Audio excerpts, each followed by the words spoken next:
Nesse canal onde a gente fala sobre TCC, sobre um pouco de neurociência, né? A gente está se aprofundando mais em neurociência, comportamento, bem-estar, pensamentos funcionais. A gente ainda não falou sobre as distorções cognitivas. E por que a gente ainda não falou?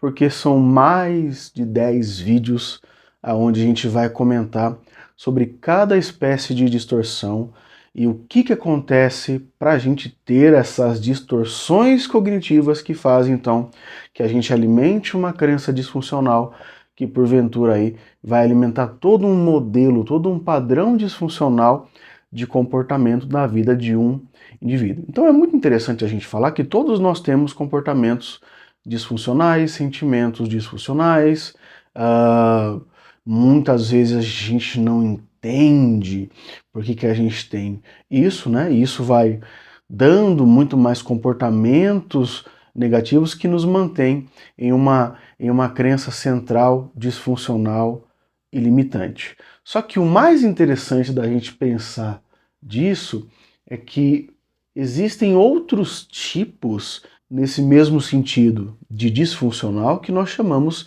de distorções cognitivas, né? Onde a gente vai ter esses mesmos pensamentos e comportamentos que não têm uma base na sua realidade, não tem uma base no momento presente ou na situação presente, né? E que causam um grande sofrimento na vida de uma pessoa. As distorções, elas basicamente são a maneira com que a gente tende a pensar, a maneira com que nós tendemos a pensar sobre nós mesmos de forma muito mais negativa, catastrófica, e essas distorções do pensamento, distorções cognitivas, elas são reforçadas pelo simples agir por causa dessa mesma distorção, né? E essas distorções potencializam quadros ansiosos, depressivos, elas podem incapacitar algumas pessoas, né? Especialistas, doutores, médicos, psicólogos, advogados, elas podem incapacitar, mesmo evidentemente essas pessoas sendo pessoas funcionais, e essas mesmas pessoas funcionais não se levam a sério, né? Não acreditam por causa dessas crenças e distorções cognitivas de que as suas vidas não têm um propósito, as suas vidas não têm sentido, e elas continuamente rotulam-se a si mesmas como pessoas disfuncionais, negativas e que não devem ter algum espaço até no mercado de trabalho. E com esses erros cognitivos que uma pessoa pode ter, muitas vezes, e isso é interessante a gente pontuar, além desse sofrimento pessoal, vai causar uma dificuldade nos relacionamentos, né?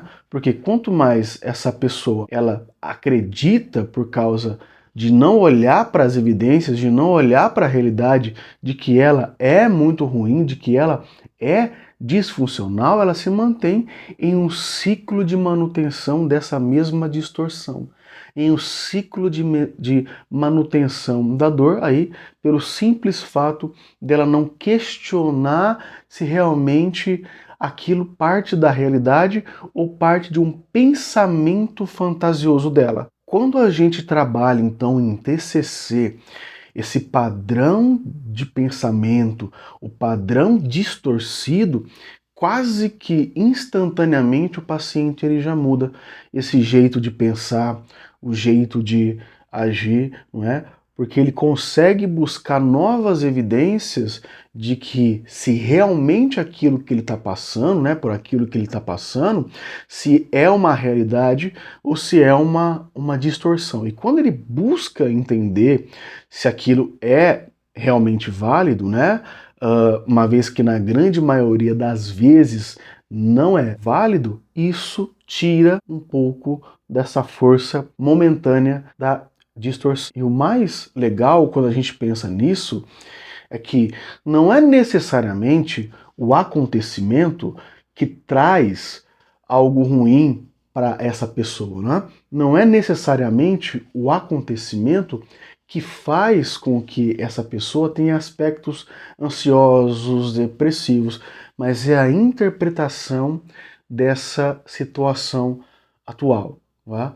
Antes de acontecer alguma coisa, essa pessoa já distorce, né? Essa pessoa já suja a lente interpretativa dela. Né? Imagine isso. Né? Imagine que a maneira com que você interpreta as coisas seja um óculos. Né? Então o seu óculos ele pode estar limpo ou ele pode estar sujo. Né? Se o seu óculos estiver sujo, então você vai ver tudo embaçado.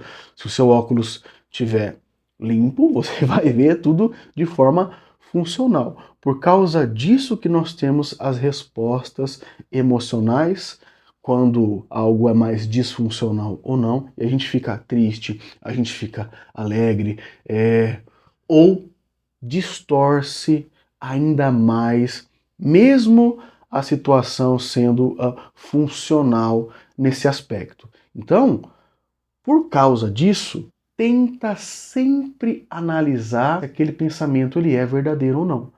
Porque se o seu sentimento é válido ou não, se o comportamento naquele momento ele é necessário, e se ele não for necessário, você vai ter a certeza de que você estava num padrão de distorção a uma situação por causa de uma distorção cognitiva, né?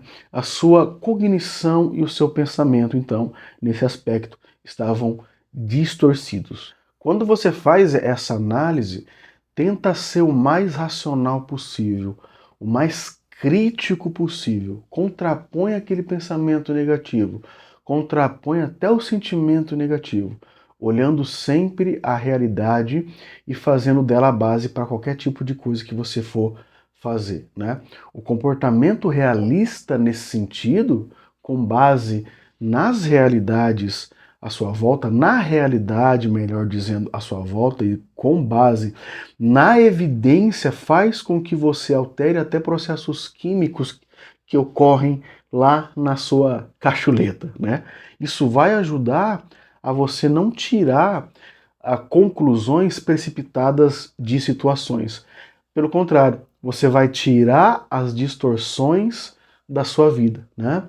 E aí você vai ter outras evidências de que pensamentos distorcidos não são reais, muito pelo contrário. Pensamentos distorcidos são irreais e que eles não podem fazer nenhum sofrimento a você, a não ser que você deixe que esses pensamentos te tragam sofrimento. Então, pessoal, esse vídeo não acaba aqui. Eu vou trazer um vídeo de cada distorção cognitiva, são mais de 10, são mais de 15, né, na verdade. E aí a gente vai comentando sobre como a gente pode trabalhar em cada distorção. Tá bom? Então, obrigado pela presença de vocês. Forte abraço, até o próximo vídeo e fique bem.